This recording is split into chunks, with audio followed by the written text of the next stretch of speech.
Halo guys, apa kabar? Semua dalam keadaan sehat?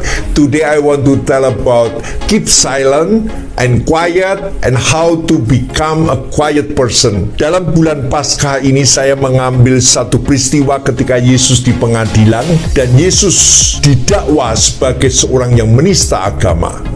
Guys, honestly, it's very difficult to talk about the word of God if that person doesn't believe it. And if he doesn't want to be quiet and calm to really and try to understand his word. I realize it if our minds are racing, complicated, and looking for way out or solution, you have to throw it all away. All the doubt that exists, all the impossibility in you, and try to keep quiet and calm for the become a grouper. So don't skip this channel, and thanks for checking out Simplicity Intake of Soul YouTube channel.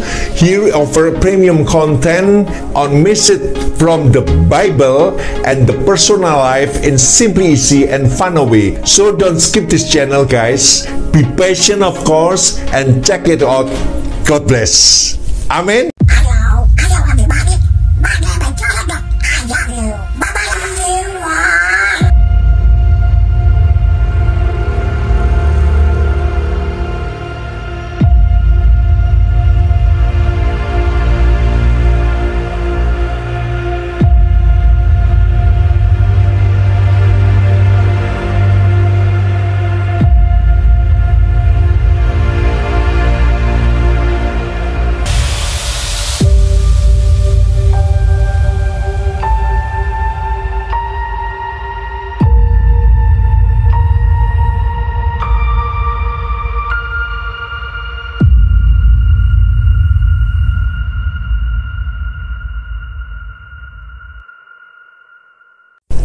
Guys, bagaimana kita menghadapi sebuah masalah tetapi kita tetap diam, tenang? How to become a quiet person? Ini tidak mudah. It is not easy guys. Terlebih lagi jika penampilan kita ini mudah gugup, nervous, atau jumpy. You know what this mean jumpy? Galau. Ini repot guys. Aku sadar bahwa sebagian orang juga tidak mampu menguasai dirinya ketika dalam kesukaran. Dia mudah gugup, dia mudah nervous guys. If you are wise, you will keep quiet. Amsal 10 ayat 19 mengatakan, menahan bibirnya, menahan ucapan bibirnya merupakan orang yang berakal budi. Menahan bibir ini tidak mudah guys. Menahan ucapan bibir ini bukan sesuatu hal yang gampang, karena ketika kita tertekan, ketika kita terpojok dan dipojokkan, dihina, digoblok-goblokin, kadang kita ingin menjawab guys, ingin bereaksi, ingin berontak, ingin menangkis dari setiap kata-kata yang kita terima. Terlebih kalau itu dalam dan tajam, kita rasanya panas. Ada satu bahasa Jawa, jero ati iki dadi umek kemutuk. Dalam hati ini jadi seperti ada kompor yang kemutuk, yang panas guys. Terlebih lagi jika posisimu ada di bawah mereka. Kita menjadi orang yang sederhana, lalu kita ditekan orang, kita tidak mempunyai pengaruh apa-apa, tidak ada jabatan, seperti saya, hanya sebagai seorang adik saja, anak yang bungsu. Ini tidak mudah guys.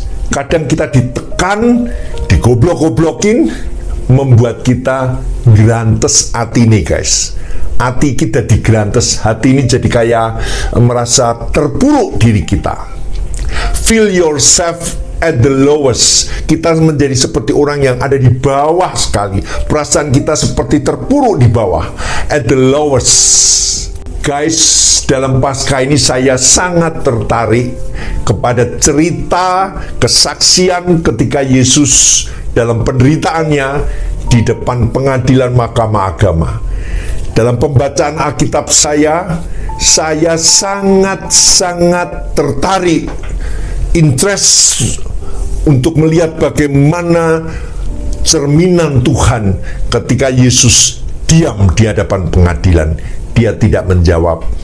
Saya dapat membayangkan bagaimana gestur Yesus, bagaimana air muka Yesus ketika ditanya di dalam pengadilan dan dia tidak menjawab. Guys, kadang orang kalau tidak menjawab diam saja, bukan sudorungon, saudaraku, bukan tidak mendengar, tetapi ketika dia tidak menjawab, kalau orang-orang dari barat, biasa dia memakai geraknya seperti begini, guys. Gini, guys. It's not make a sense. Jadi dia tidak masuk akal gitu. Jadi dia gini, guys. Tetapi saya bayangkan bagaimana ketika Yesus di hadapan mahkamah agama. Apakah dia menantang? Tidak. Apakah dia menunjukkan suatu kemarahan? Tidak. Dia diam. To be calm, to be quiet. Apa yang Yesus tampilkan dalam wajahnya? Itu yang terus menjadi pertanyaan saya, karena saya mau belajar, guys. Karena saya mau belajar ketika saya menghadapi situasi-situasi yang sulit dan sukar. Saya harus mampu menjadi seorang yang tenang. How to become a quiet person. Saya harus mampu menjadi orang yang tenang di dalam menghadapi masalah dan kesukaran. Amin, guys. Don't skip this channel. Follow this channel. Amin, saya kembali lagi. Puji nama Tuhan. God bless. Guys, bila kita melihat bagaimana situasi pengadilan di mahkamah agama yang Yesus alami di hadapan Imam Besar Kayafas, di sana orang-orang melontarkan perkataan-perkataan sebagai tuduhan-tuduhan palsu, yang mana mereka memotong kalimat pengajaran dari statement Yesus, dan itu sebagai tuduhan-tuduhan yang mereka lontarkan di pengadilan. Dan dikatakan di sana Imam Besar waktu itu berdiri, guys, bukan duduk, tetapi dia berdiri dan dia memberi penekanan, dia menunjukkan kewibawaannya di hadapan Yesus karena dia merasa dirinya sebagai imam besar memimpin sebuah pengadilan di mahkamah agama. Dia mengatakan, tidakkah engkau memberi jawab atas tuduhan-tuduhan saksi-saksi ini terhadap engkau? Pada saat itu suasana menjadi tegang dan hening karena mereka ingin mendengar apa yang Yesus jawab, dan Yesus tidak menjawab apa-apa. Dikatakan dalam Matius 26 ayat 62 sampai 63, tetapi Yesus tetap diam. Jesus keep quiet. Jesus didn't answer. Yesus tidak menjawab. Guys, ketika Yesus tidak menjawab, Yesus tidak feel at the lowest. Dia tidak merasa terpuruk. Dia tahu persis ini perlu dijawab atau tidak. Dan Yesus tidak menjawab apa yang dikatakan oleh imam besar itu. Guys, kalau saya baca dari kitab Matius 26 ayat 63 ketika Yesus diam, saya coba memahami bagaimana wajah Yesus ketika di hadapan mahkamah agama saat itu. Guys, budaya barat ketika pertanyaan atau perkataan yang dirasa tidak perlu dijawab, biasanya mereka memakai air mukanya dengan kerlingan mata begini, guys. Artinya it is not make a sense, tidak masuk akal. Jadi dia begini, guys. Waktu saya bayangkan dalam wajah Yesus, saya percaya dan saya mengimani saat itu mata Yesus bukan takut, mata Yesus tidak mengerlingkan matanya begitu, tetapi mata Yesus memandang kepada imam besar itu. Dia menjawab tetapi tanpa suara. Yesus tidak menjawab tetapi matanya berbicara.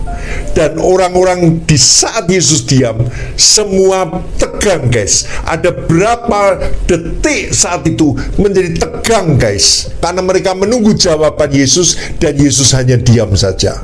Yesus tidak menjawab, tetapi matanya memandang kepada imam besar itu yang melontarkan perkataan-perkataan pertanyaan yang hanya menjebak. If you are wise, you will keep quiet. Engkau harus dapat menahan bibir untuk menunjukkan kita orang yang berakal budi. Guys, sebenarnya Yesus tidak perlu mempertanggungjawabkan ajaran-ajarannya kepada mahkamah agama, kepada pengadilan dunia. Guys, kalau kita masuk dalam kehidupan kita sehari-hari, kita sering menjumpai orang-orang yang hanya talkative, banyak bicara guys. Banyak pertanyaan-pertanyaan yang sebenarnya dia tidak mau menerima statement keselamatan, tidak mau menerima kalimat kebenaran rohani. Honestly, it's very difficult to talk about the word of God if that person doesn't believe it, and if he doesn't want to be quiet and calm to really and try to understand his word, yang sebenarnya dia tidak mau menerima statement keselamatan, tidak mau menerima kalimat kebenaran rohani, tetapi dia muter-muter guys, memberi pertanyaan-pertanyaan yang menjebak. Kita harus keep quiet guys. Kita hanya diam saja.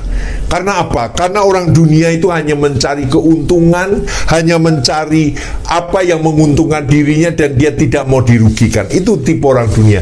Dia tidak mau mengambil risiko. Sementara faith by risk, di mana iman itu ada risikonya guys. Bukan kita iman itu menjadi kita enak, tetapi iman itu perlu perjuangan, perlu kesungguhan, perlu kita raih guys iman itu. Orang dunia tidak mau mengambil risiko tentang iman. Kalau engkau mengikut aku, engkau harus pikul salib dan engkau harus menyangkal dirimu. Artinya ada risikonya guys. Engkau menjadi pengikut Kristus, engkau harus menyangkal dirimu, engkau harus pikul salib. Orang dunia hanya mencari aman, tidak mau susah, tidak mau menderita. Dia hanya mencari hal yang instan. Sementara orang percaya harus belajar untuk menderita, harus belajar untuk memikul salib. Sementara orang-orang dunia tidak mau, yang artinya menderita. Padahal di balik penderitaan itu kita akan melihat kemuliaan Tuhan. Kita akan melihat bagaimana campur tangan Allah di dalam penderitaan kita. Orang dunia tidak mau menderita. Kita harus menderita karena kita mau melihat kemuliaan Allah. Orang dunia tidak mau belajar dari bawah. Orang dunia tidak mau belajar hidup sulit. Sementara Tuhan katakan kita harus belajar dari bawah, menjadi orang-orang yang sederhana. Oleh sebab itu, no need to explain it kepada orang-orang yang tidak mau mempercayainya. Selanjutnya, imam besar menanyakan ke pokok yang krusial dan sensitif. Apakah Yesus adalah Mesias dan anak Allah? Guys, Yesus menjawab dan mengafirmasikan pertanyaan itu dengan klarifikasinya terhadap status anak Allah di hadapan Allah dan kedatangannya yang kedua kali. Langsung saat itu imam besar Kayafas memakai pernyataan Yesus, memakai statement Yesus sebagai penghujatan kepada Allah, sebagai penistaan agama, agar bisa dieksekusi sebagai perkara kriminal dan pidana. Selanjutnya, pengadilan agama untuk menunjukkan bahwa pengadilannya secara objektif, dia memanggil minta pendapat dari tua-tua orang Yahudi dan para ahli agama dengan tujuan agar memancing kemarahan publik dan mengeksekusi hukuman mati bagi Yesus. Guys, kalau kita melihat sikap Yesus diam, itu menggenapi dari kitab Yesaya. Dia dianiaya, tetapi dia membiarkan dirinya ditindas dan tidak membuka mulutnya, seperti anak domba yang dibawa ke pembantaian, seperti induk domba yang keluh di depan orang-orang yang menggunting bulunya. Ia tidak membuka mulutnya. Mengerti guys? Luar biasa bukan? Yesus menggenapi apa yang dinubuatkan dalam kitab Yesaya. Guys, Yesus pasti mati untuk menebus dosa isi dunia ini, tanpa harus menjawab segala macam tuduhan dan saksi-saksi palsu, karena Yesus harus mati untuk menebus dosa. Jadi guys, sebenarnya mengapa Yesus diam? Karena Yesus sebenarnya tidak perlu mati lewat pengadilan agama. Yesus tidak ditentukan untuk bersalah, karena Yesus akan menanggung kesalahan dan dosa manusia. Dia harus mati untuk menebus dosa isi dunia ini dengan kesalahan yang ditimpakan kepada dirinya. Maka Yesus tetap diam saja. Yesus ditentukan untuk mati menebus dosa manusia.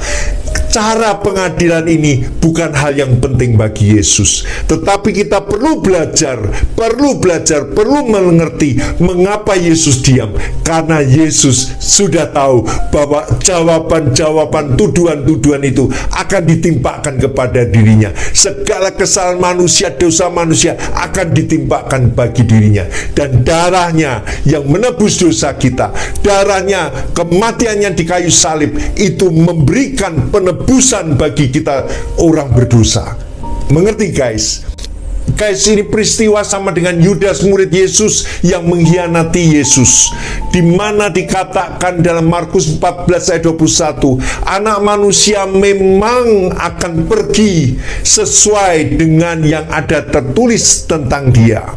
Akan tetapi celakalah orang yang olehnya anak manusia itu diserahkan. Adalah lebih baik bagi orang itu sekiranya ia tidak dilahirkan. Yudas menggenapi pekerjaan setan.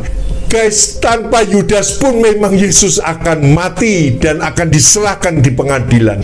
Tetapi Yudas menggenapi apa yang dilakukan oleh setan. Dan guys, firman Tuhan katakan lebih baik orang itu jangan dilahirkan di dunia ini. Karena apa? Percuma dia jadi murid Tuhan selama 3 tahun, toh dia justru tidak menggenapi firman Tuhan. Dia tidak menggenapi ajaran-ajaran Tuhan, tetapi justru dia pada akhir hidupnya dia menggenapi apa yang setan inginkan dalam hidupnya. Ngeri guys. Guys, pada Paskah kali ini kita juga harus mengerti bahwa akhir zaman saat ini kita diperhadapkan dengan orang-orang yang membenci akan nama Yesus, orang-orang yang tidak menyukai akan pengajaran Yesus dan mengatakan kita sesat, mengatakan kita orang-orang bejat, mengatakan kita orang-orang kafir. Di dalam kitab Matius 24 ayat 9 dikatakan, pada waktu itu kamu akan diserahkan supaya disiksa, dan kamu akan dibunuh dan akan dibenci semua bangsa oleh karena nama Yesus. Dan banyak orang akan murtad, akan meninggalkan Yesus, dan mereka akan saling menyerahkan dan saling membenci. Artinya guys, situasi akhir zaman kita juga akan diperhadapkan seperti ini. Suatu penganiayaan besar yang dialami oleh orang-orang percaya. Kita sebagai orang yang percaya, kita harus menyiapkan diri belajar dari pengadilan agama yang dialami oleh Yesus. Yesus mati walaupun sebenarnya Yesus tahu bahwa dia harus mati menjalani kehendak Allah. Kita pun harus tahu kita menjalani kehendak Allah. Karena apa? Di dalam firman-Nya kita juga akan mengalami yang namanya aniaya. Kita mengalami apa yang namanya orang-orang akan membenci dan membunuh kita. Tetapi jangan sampai kita menjadi orang yang murtad meninggalkan Yesus karena kita takut, karena kita tidak mampu. Dan kali ini pelajaran yang kita dapatkan, kita belajar guys, bahwa semuanya itu ditentukan oleh Tuhan. Semuanya ada dalam kehendak Tuhan. Guys, kita akan kembali kepada kekekalan. Kita akan masuk dalam kerajaan Tuhan. Tetapi guys, proses iman kita di dunia ini, pada akhir zaman kita akan banyak mengalami aniaya. Guys, apabila kita dituduh oleh orang dengan fitnah dan gosip, lebih baik kita diam saja guys. Apa sebab? Karena dikatakan firman Tuhan, tetapi aku berkata kepadamu, setiap kata sia-sia yang diucapkan orang harus dipertanggungjawabkan pada hari penghakiman. Karena menurut ucapanmu engkau akan dibenarkan, dan menurut ucapanmu pula engkau akan dihukum. Ini bukan hukuman di dunia guys, tetapi hukuman kekal. Jadi guys, hati-hati sekali kita berbicara. Kita harus hati-hati dalam berucap guys, karena kita lihat bahwa akan ada hukuman orang yang mengucapkan yang sia-sia. Guys, saya menjumpai ada orang yang bocor mulutnya, lambe turah, talkative, dia banyak mulut guys. Bahkan apa yang dia bicarakan, yang dia katakan itu bisa menghancurkan sebuah keluarga. Sehingga keluarga itu menjadi bertengkar, keluarga itu menjadi terpecah karena perkataan orang itu. Guys, saya ngeri melihat kehidupan orang itu, karena kalau disejajarkan dengan firman Tuhan, orang itu akan menghadapi penghukuman dan pengadilan yang kekal. Kita harus hati-hati guys di dalam kita menyikapi hidup. Kita akan ada banyak kesengsaraan, akan banyak kekecewaan, tetapi jangan kita menjadi kebencian dan menjadi kepahitan. Karena orang yang saya ceritakan yang bocor mulut tadi guys, adalah orang yang kecewa dalam dunia pelayanan, orang yang kecewa dengan hamba-hamba Tuhan, sehingga dia menjadi kepahitan dan dia bisa merancang, meng-create story untuk menghancurkan orang-orang dengan cerita yang dia karang guys. Ini bahaya sekali guys, ini sangat bahaya guys. Saya belajar untuk takut akan Tuhan. Sebagai hamba Tuhan, sebagai orang percaya, saya harus hati-hati dalam berbicara. Jangan sampai kita salah berbicara, jangan sampai kita menjadi orang yang bersalah di hadapan Tuhan. Mengerti guys? Sebenarnya mana yang lebih mudah, menjadi orang yang berdiam diri atau berkuar-kuar untuk menjawab? Karena ketika kita ada dalam keadaan tertekan, keadaan terjepit, kita biasanya mencari tempat untuk kita mencurahkan isi hati kita supaya kita rasa tenang. Guys, sebenarnya curhat tidak membuat kita tenang. Karena apa? Karena ketika kita curhat, kita mengatakan bahwa ketika aku sudah bicara rasanya plong. Tidak guys, itu tidak menyelesaikan masalah. Masalah itu tetap ada. Kita bisa cerita, rasanya kita mau mencari pembenaran diri dalam masalah ini. Tetapi guys, orang yang tinggal tenang dan percaya, di situ terletak kekuatan kita. Sebetulnya ketika kita menghadapi masalah yang berat, kita tinggal tenang dan percaya. Itu merupakan kekuatan kita. Tetapi dalam firman Tuhan dari kitab Yesaya 30 ayat 15 itu dikatakan, dalam tinggal tenang dan percaya terletak kekuatanmu. Tetapi di situ ada kelanjutan ayatnya, tetapi kamu enggan, but you refuse to do it. Tetapi kamu menolak untuk melakukannya. Untuk tinggal tenang dan percaya, you refuse to do it. Engkau menolaknya. Engkau tidak mau tinggal tenang. Engkau tidak meletakkan kepercayaanmu. Mengerti guys? Guys, ketika kita menghadapi masalah, kita akan menjadi orang yang pontang-panting, gedabikan guys. Kita bingung, kita berusaha sedemikian rupa untuk mencari jalan keluar dari masalah kita. Guys, firman Tuhan katakan, dalam tinggal tenang dan percaya terletak kekuatanmu. Kekuatan untuk menyelesaikan masalah.